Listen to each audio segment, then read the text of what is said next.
Hello, dear students and viewers. Welcome again to my online English class in my YouTube channel, YouTube can learn English. আশা করি তোমরা সকলে ভালো আছো এবং সুস্থ আছো। তো যথারীতি আমি হাজির হয়েছি ইংলিশ অনার্স প্রথম বর্ষের জন্য আরেকটি নতুন ভিডিও ক্লাস নিয়ে। আর এই ভিডিও ক্লাসে আমি তোমাদের যে ফাইনাল এক্সামিনেশন 2022 সামনে হতে যাচ্ছে তার জন্য ইংলিশ রিডিং স্কিলসের পার্ট এ এর জন্য বিশেষ সাজেশন নিয়ে। তো ডিয়ার স্টুডেন্টস, আশা করি তোমরা এই ভিডিও ক্লাসে পুরো সময় ধরে আমার সাথে থাকবে বোঝা নেওয়ার জন্য কি কি পরামর্শ তোমাদের জন্য প্রয়োজন এই রিডিং স্কিলসের পার্ট এ তে ভালো করার জন্য। তোমরা অনেকেই যেহেতু লিখেছ যে স্যার তোমাদের যে পরবর্তী পরীক্ষা আসছে তার জন্য তোমাদের সাজেশন দরকার, তো আমি ধারাবাহিকভাবে আজ থেকে শুরু করলাম তোমাদের জন্য সাজেশন দেওয়ার। তো আশা করি তোমরা ভিডিও ক্লাসের মাধ্যমে ধারাবাহিকভাবে তোমরা এগুলো পেয়ে যাবে এবং এর যে পিডিএফ সেটা তোমরা ইউটিউব লার্ন ইংলিশের যে ফেসবুক গ্রুপ রয়েছে ওই গ্রুপের ফাইল অপশনে যাও, সেখানে কিন্তু ধারাবাহিকভাবে আমি এর পিডিএফ গুলো দিয়ে দেবো। তো ডিয়ার স্টুডেন্টস, মূল ক্লাসে যাওয়ার পূর্বে তোমাদের কাছে বিশেষ রিকোয়েস্ট করছি, যদি এই ভিডিও ক্লাস তোমাদের ভালো লেগে থাকে তো অবশ্যই লাইক করবে, কমেন্ট করে জানাবে এবং তোমার বন্ধুদের সাথে শেয়ার করে নিবে। আর তুমি যদি এই চ্যানেল নতুন হয়ে থাকো অবশ্যই চ্যানেলটিকে সাবস্ক্রাইব করে রাখবে এবং সাবস্ক্রিপশন বাটনের পাশে যে বেল আইকনটি রয়েছে সেটা অবশ্যই প্রেস করে রাখবে, যাতে পরবর্তী নতুন কোনো ভিডিও ক্লাস আপলোড করলেই ইনস্ট্যান্টলি তার নোটিফিকেশন পেয়ে যাও। তা চলো আর কথা না বাড়িয়ে আমরা আমাদের মূল আলোচনায় চলে আসি। তো ডিয়ার স্টুডেন্টস, তোমরা জানো যে ইংলিশ রিডিং স্কিলস হচ্ছে তোমাদের 6টি পেপারের মধ্যে প্রথম পেপার। আর এই পেপারে তোমাদের কি ধরনের কোশ্চেন আসবে এবং কিভাবে আনসার করতে হবে সেগুলো সম্পর্কে অলরেডি জেনেছো। তো আজকে রিডিং স্কিলস এর এই পার্ট এ এর ক্ষেত্রে অর্থাৎ ব্রিফ কোর্সের জন্য তোমাদের কি করা উচিত বা কি পড়তে হবে বা কোন কোন প্যাসেজ পড়তে হবে এই বিষয়টা নিয়ে একটু কথা বলবো। তো তোমরা জানো যে আসলে পার্ট এ তে তোমাদের কি জাতীয় টেস্ট নেওয়া হয়। তো মূল যে কথাটি আমি এখানে বলতে চাচ্ছি যে অন্যান্য পেপারের মতো যেমন হচ্ছে introduction to poetry, introduction to pros, বা হচ্ছে তোমাদের রাইটিং স্কিলস, অথবা তোমাদের যে আরো দুইটা বাংলাতে পেপার রয়েছে সেখানে যেমন করে গুরুত্বপূর্ণ কোশ্চেনের বিষয়টি বলে দেওয়া যায় বা বিশেষভাবে তোমাদের পরীক্ষার জন্য যে সাজেশন দেওয়া যায় সেটা কিন্তু এই রিডিং স্কিলস এর ক্ষেত্রে বিশেষ করে পার্ট এ এবং বি তে দেওয়া যায় না। কারণ এখানে তোমরা জানো যে পার্ট এ তে একটি প্যাসেজ দেওয়া থাকে, সেই প্যাসেজের উপর ভিত্তি করে কিছু টেক্সচুয়াল কোশ্চেন্স, কিছু ভোকাবুলারি নলেজ এবং কিছু সেন্টেন্স স্ট্রাকচারের বিষয়ে টেস্ট তোমাদের কাছ থেকে নেওয়া হয়। তো সেক্ষেত্রে এই পার্ট এর জন্য যে প্যাসেজটি আসে আবার পার্ট বি এর ক্ষেত্রেও কিন্তু একই ঘটনা ঘটে, যে এই দুটা পার্টের যে প্যাসেজ আসে সেই প্যাসেজ কিন্তু পুরোপুরি আনকমন থাকে, মানে তোমরা নির্দিষ্ট কোনো সোর্স থেকে পড়লেই যে প্যাসেজটি কমন পাবে তা কিন্তু নয়। আবার দেখা যাচ্ছে তুমি হয়তো কোনো কোথাও থেকে কোনো গল্প পড়েছো, কোনো পেপার থেকে হয়তো কোনো আর্টিকেলস পড়েছো, সেটা দেখা যাচ্ছে হয়তো তোমার পরীক্ষায় এসে যেতেও পারে। যেমন এর আগে এমনটা ঘটেছিল যে HSC first year text book থেকে একটা প্যাসেজ কিন্তু তোমাদের এই পার্ট এতে দিয়ে দেওয়া হয়েছে, সম্ভবত 2019 সালের কোশ্চেনে হবে হবে হয়তো 19 বা 20, আমার ঠিক খেয়াল নাই। সেখানে কনফ্লিক্ট নামে যে প্যাসেজটি ছিল তোমাদের টেক্সট বুকে এইচএসসি, সেই প্যাসেজটি এখানে তোমাদের পার্ট এ তে হুবহু তুলে দেওয়া হয়েছে। তো এইভাবে আসলে আমরা জানি না কোন সোর্স থেকে প্যাসেজ গুলো দেওয়া হবে, তবে যে কোনো জায়গা থেকে দেওয়া হতে পারে। তবে এখানে একটা জিনিস বলছি কি দেখো, the reading text will be chosen from different types of writings like descriptive, narrative, expository, argumentative, journalistic, academic text, history, philosophy, যে কোনো জায়গা থেকে কিন্তু টেক্সট গুলো নেওয়া হতে পারে। অতএব টেক্সটের বিষয়ে কোনো সাজেশন তোমাদেরকে দেওয়া সম্ভব নয়। যে কথাটা আমি এখানে নোট এবং গুরুত্বপূর্ণ হিসেবে বলতে চাইছি, the passage for the question is generally set from unknown source. তো আননোন সোর্সেস থেকে যেহেতু দেওয়া হয়, so the passage is mostly uncommon, প্যাসেজটা হয় আনকমন। তাহলে এখান থেকে তোমরা কিভাবে প্রিপারেশন নিবে, আমি এখানে তিনটা কথা তোমাদেরকে একটু বলতে চাচ্ছি। তিনটা কথা হলো, নোয়িং দ্য কোশ্চেন প্যাটার্ন, প্রথমে তোমরা কোশ্চেন প্যাটার্নটি সম্পর্কে একটু জানো যে এখানে কি কি বিষয় আসলে থাকে, কোশ্চেনে তোমাদের কি কি বিষয় থাকে। Practicing reading from any sources such as English newspaper reading, magazine reading or other materials, এগুলো নিয়মিত পড়ার মাধ্যমে রিডিং এর যে প্র্যাকটিস সেটা তোমাদের করতে হবে, যাতে তোমরা একটা প্যাসেজকে পড়েই বুঝতে পারো। প্যাসেজটা যদি আনকমনও আসে তারপরেও যাতে তোমরা বুঝে আন্ডারস্ট্যান্ড করতে পারো। আরেকটি হচ্ছে প্র্যাকটিসিং থ্রু মডেল টেস্ট। আর তোমাদের কাছে যে বই আছে, সেই বইয়ে যে মডেল টেস্ট গুলো দেওয়া আছে সেগুলো যদি তোমরা ধারাবাহিকভাবে প্র্যাকটিস করো, তাহলে হয়তো কোশ্চেনের প্যাটার্ন সহ কিভাবে আনসার করতে হবে সেগুলো বুঝতে পারবে। যদিও প্যাসেজ কমন পড়ার সম্ভাবনা হয়তো 99.99% নেই, তারপর যদি কমন পড়ে যায় তো ভালো। তাই তোমাদের যে মডেল বই আছে, সেই মডেল বই থেকেই পার্ট এ এর প্যাসেজ এবং কোশ্চেন আনসার করে কিন্তু প্র্যাকটিস করতে পারো। তো এই হচ্ছে এই পার্ট এ এর ক্ষেত্রে বিশেষ পরামর্শ তোমাদের জন্য। তবে আমি এখন তোমাদেরকে একটু কোশ্চেন প্যাটার্নটা দেখিয়ে দিব। যদিও একটা ভিডিও ক্লাসে অলরেডি কোশ্চেন প্যাটার্ন নিয়ে কথা বলা হয়েছে, কিন্তু আমি চাচ্ছি তোমাদের পরীক্ষা হচ্ছে 2022 সালের, আর আমি এখানে তোমাদের ফাইনাল এক্সামিনেশন 2021 সালের কোশ্চেনটি উপস্থাপন করব তোমাদের সামনে, যাতে তোমরা বুঝতে পারো যে আসলে কি ধরনের কোশ্চেন আসে এবং কি ধরনের প্যাসেজ আসে। তোমরা জানো যে পার্ট এ তে যেহেতু ব্রিফ কোশ্চেন থাকে এবং ব্রিফ কোশ্চেনের মার্ক টোটাল কিন্তু হচ্ছে 10। তো 10 মার্কের জন্য তুমি এখানে হয়তোবা সর্বোচ্চ 25 থেকে 30 মিনিট সময় ব্যয় করার জন্য পাবে। তো আমি মনে করলাম যে তোমরা 30 মিনিটের মধ্যে এই প্যাসেজটি পড়বে এবং পড়ে আনসার করার চেষ্টা করবে। তো এখন এখানে যে বিষয়টি ঘটছে সেটা হচ্ছে যে 2021 সালে যে প্যাসেজটি দেওয়া হয়েছিল পার্ট এ এর জন্য, মাত্র 10 মার্কের জন্য, কিন্তু খেয়াল করো 10 মার্কের জন্য বিশাল একটা প্যাসেজ তোমাদেরকে দিয়ে দেওয়া হয়েছে। দেখো এখান থেকে এই পর্যন্ত বড় একটা প্যাসেজ, তাহলে এই প্যাসেজটা পড়তে হবে, পড়ে আন্ডারস্ট্যান্ড করতে হবে।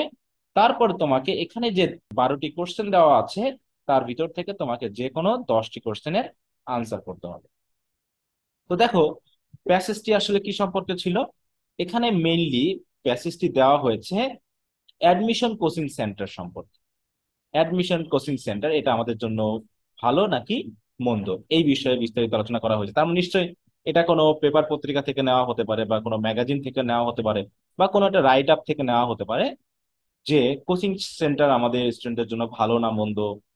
বিশেষ করে অ্যাডমিশন কোচিং, হ্যাঁ, ইউনিভার্সিটি অ্যাডমিশন টেস্টের জন্য যে কোচিং করানো হয়, এক্ষেত্রে আমাদের সমাজে কি ধরনের বৈষম্য তৈরি করছে, কারা অ্যাডমিশন কোচিং এ মোটামুটি যেতে পারে, কারা যেতে পারে না বা এই সুযোগটা পায় না, এই বিষয়গুলো নিয়ে কথা বলা হয়েছে। এবং আমাদের এডুকেশন সিস্টেমটাকে কিভাবে আসলে সকলের জন্য কোয়ালিটেটিভ করা যায়, এই বিষয়গুলো নিয়ে এখানে কথা বলা হয়েছে। তো আমি প্যাসেজটি পড়লাম না, শুধু তোমাদেরকে দেখানোর জন্য আমি এটা এখানে সংযুক্ত করেছি।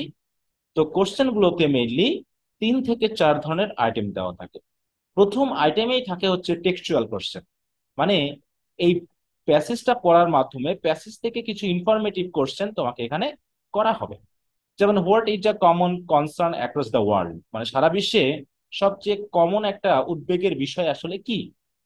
তো যদি আমরা একটু প্যাসেজে যাই, আমরা কিন্তু ইনফরমেশনটা পেয়ে যাব। কেমন বলছে, admission test is a common concern across the world, মানে সারা বিশ্বে অ্যাডমিশন টেস্টটা হচ্ছে কমন কনসার্ন। তাহলে উত্তরটা কিন্তু ছোট্ট, অ্যাডমিশন টেস্ট, তাই না? তো এটা কি এক ধরনের ইনফরমেটিভ কোশ্চেন, আর ইনফরমেশন হচ্ছে অ্যাডমিশন টেস্ট। একইভাবে দেখো এখানে বলা হচ্ছে হোয়াট ইজ রোট লার্নিং। রোট লার্নিং বলতে কি বোঝায়? এখানে যদি তোমরা একটু খোঁজো যে রোট লার্নিং ফ্রেজটি কোথায় ইউজ করা হয়েছে, এই যে অ্যাকাস্টম টু রোট লার্নিং, কিন্তু রোট লার্নিংটা কি এটা কিন্তু এখানে বলা হয়নি। তাহলে সেটা তোমাকে জানতে হবে এবং সেটা নিজের ভাষায় কিন্তু তোমাকে লিখতে হবে। এইভাবে total what should class teaching be like, মানে ক্লাস টিচিং কেমন হওয়া উচিত। What devices are to be used for class teaching, class teaching এর জন্য কি কি ডিভাইসের প্রয়োজন। যেমন এখানে কিন্তু ডিভাইসের কথা বলা হয়েছে, যেমন মাল্টিমিডিয়া, হ্যাঁ, এই যে multimedia and digital devices use করতে হবে। এখন কোন কোন ডিভাইস ইউজ করতে হবে সেটা হতে পারে স্মার্ট বোর্ড হতে পারে, তাই তো, তারপর স্পিকার হতে পারে, মাইক্রোফোন হতে পারে, এরকম বিষয়গুলো। How will the teachers inspire the student, কিভাবে টিচার স্টুডেন্টদের ইন্সপায়ার করবে। তাহলে এখানেও কিন্তু দেখা যাচ্ছে কি এই প্যাসেজ থেকে তোমাকে কোশ্চেন আনসার গুলো করতে হবে। তাহলে এখানে মোট আছে পাঁচটি কোশ্চেন আনসার করলে 1 মার্ক করে 5 মার্ক পাবে। তবে এখানে আসলে এইভাবে নয়, পুরো টোটাল 12টি যে কোশ্চেন দেওয়া আছে, 12টির মধ্যে যে কোনো 10টা কোশ্চেন আনসার করলে কিন্তু হবে। তো এরপর দেওয়া আছে write down the meaning of the following words in English. এই যে ওয়ার্ড গুলো দেওয়া আছে এই ওয়ার্ড গুলোর ইংলিশে মিনিং লিখতে হবে, এবং make your own sentences with the words, এবং এই ওয়ার্ড গুলো দিয়ে তোমাকে নিজের সেন্টেন্স লিখতে হবে। প্যাসেজ থেকে কোনো সেন্টেন্স কপি করা যাবে না। অ্যাফোর্ড মানে কি, রিলেভেন্ট মানে কি, রেইজড মানে কি, এগুলোর মিনিং তোমাকে ইংরেজিতে লিখতে হবে, এবং তারপর ওগুলো দিয়ে তোমাকে সেন্টেন্স তৈরি করতে হবে। এটা এক ধরনের গেল। এখানে কিন্তু সিনোনিম অ্যান্টোনিমও থাকতে পারে, ঠিক আছে, এখানে শুধু ওয়ার্ড মিনিং বলা হয়েছে, কিন্তু ওয়ার্ড মিনিং মানে কিন্তু সিনোনিম লিখলে হচ্ছে না, তোমাকে বরং এটাকে এক্সপ্লেন করতে হবে যে আসলে এটার মানেটা কি। এরপর হচ্ছে change the following words as directed. তাহলে কি হচ্ছে, এখানে দেখো কিছু ওয়ার্ড দেওয়া আছে এবং ব্র্যাকেটে বলা দেওয়া আছে যে এই ওয়ার্ডের কোন ফর্ম তোমাকে লিখতে হবে। যেমন রিডিউস হচ্ছে ভার্ব ফর্ম, তোমাকে নাউন ফর্ম করতে হবে, যেমন reduction. And make your own sentences with the changed word. এবং চেঞ্জ করার পর যে ওয়ার্ডটা এসেছে যেমন রিডাকশন, এই শব্দটা দিয়ে তোমাকে একটা সেন্টেন্স তৈরি করতে হবে। তা মানির অ্যাডজেক্টিভ করতে হবে, ম্যানিটারি, ম্যানিটারিটা দিয়ে তোমাকে কিন্তু একটা সেন্টেন্স তৈরি করতে হবে। একইভাবে দেখো transform the following sentences as directed. তাহলে এখানে দুটো সেন্টেন্স দেওয়া হয়েছে, এই সেন্টেন্সের পাশে বলে দেওয়া আছে তোমাকে কোন ফর্মে চেঞ্জ করতে হবে। দেখো এটা কিন্তু আছে প্যাসিভ ফর্মে, তোমাকে করতে হবে কি অ্যাক্টিভ, তাহলে অ্যাক্টিভ করলে 1 মার্ক। একইভাবে দেখো sometime students with brilliant academic background cut are certificate in the university admission test. এটা কমপ্লেক্স সেন্টেন্স করতে হবে, যদিও এটা সিম্পল সেন্টেন্সে আছে। তাহলে এই যে ট্রান্সলেশনের যে নিয়মগুলো, যেটা তোমরা অলরেডি এসএসসি এবং এইচএসসি তে শিখেছো, সেই ট্রান্সলেশনের ব্যাপার কিন্তু তোমাদের এই কোশ্চেনে আসবে। তাহলে হচ্ছে প্রথম প্যাসেজ থেকে আমরা মাত্র 5টি কোশ্চেনের হেল্প পেতে পারি, বাকিগুলো পুরোটাই হচ্ছে ভোকাবুলারি সিস্টেম বা হচ্ছে ওয়ার্ড ফর্মেশন জানতে হবে, অথবা ওয়ার্ডের মিনিং জানতে হবে। কখনো কখনো সিনোনিম বা অ্যান্টোনিমও তোমাদের জন্য দেওয়া হতে পারে। কখনো কখনো এমসিকিউ কোশ্চেন থাকতে পারে। তোমরা নিশ্চয়ই তোমাদের মডেল টেস্ট বই দেখেছো, যেখানে বেশ কয়েক ধরনের কিন্তু কোশ্চেনের প্যাটার্ন দেওয়া আছে।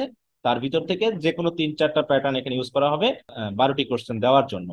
তো মেইনলি যে বিষয়গুলো থাকে সেগুলো যেমন কোশ্চেন আনসার 5টি থাকে, এখানে ওয়ার্ড মিনিং অথবা ওয়ার্ড ফরমেশন অথবা সিনোনিম অ্যান্টোনিম এগুলো থাকে। আর তার সাথে থাকে হচ্ছে সেন্টেন্স ট্রান্সফরমেশন। তো এই হচ্ছে ডিয়ার স্টুডেন্টস আজকের মতো আলোচনার বিষয়। আসলে I am very sorry to say that এখানে আমি পার্ট এ এর জন্য বিশেষভাবে কোনো ইন্ডিভিজুয়াল প্যাসেজকে তোমাদের কাছে আমি বলতে পারছি না, কারণ প্যাসেজ এখানে কমন আসে না। তো আমি যেহেতু এখানে কোশ্চেন প্যাটার্ন গুলো দেখিয়ে দিলাম, তাহলে তোমাদের প্রিপারেশনটা কেমন ভাবে নিতে হবে, যে বিভিন্ন ওয়ার্ডের ফরমেশন সম্পর্কে ধারণা রাখতে হবে, ওয়ার্ডের ইংলিশ মিনিং জানতে হবে, এবং সেন্টেন্স যে ট্রান্সফরমেশন তোমরা এইচএসসি তে শিখেছো সেগুলো একটু যদি তোমরা প্রিপারেশন নাও, তাহলে এই পার্টে কিন্তু ভালো মার্ক পাওয়া সম্ভব। যেমন আমি একটা তোমাদেরকে এখানে দেখাচ্ছি। তো আমার যে অনলাইন ব্যাচ স্টুডেন্ট রয়েছে তাদেরকে কিন্তু আমি এই কয়েকটা বিষয়ে ডেইলি হোমওয়ার্ক হিসাবে দিয়ে থাকি। যেমন এই যে ইংলিশ অনার্স ফার্স্ট ইয়ারের একটি হোয়াটসঅ্যাপ গ্রুপ রয়েছে। এই হোয়াটসঅ্যাপ গ্রুপে আমি ওদের ডেইলি হোমওয়ার্ক হিসেবে কিছু বিষয় দিয়েছি যেগুলো জমা দিতে বলি। তো দেখো এখানে ওরা দিয়েছে, আমি একটা ছোট করে একটু দেখাতে যাচ্ছি।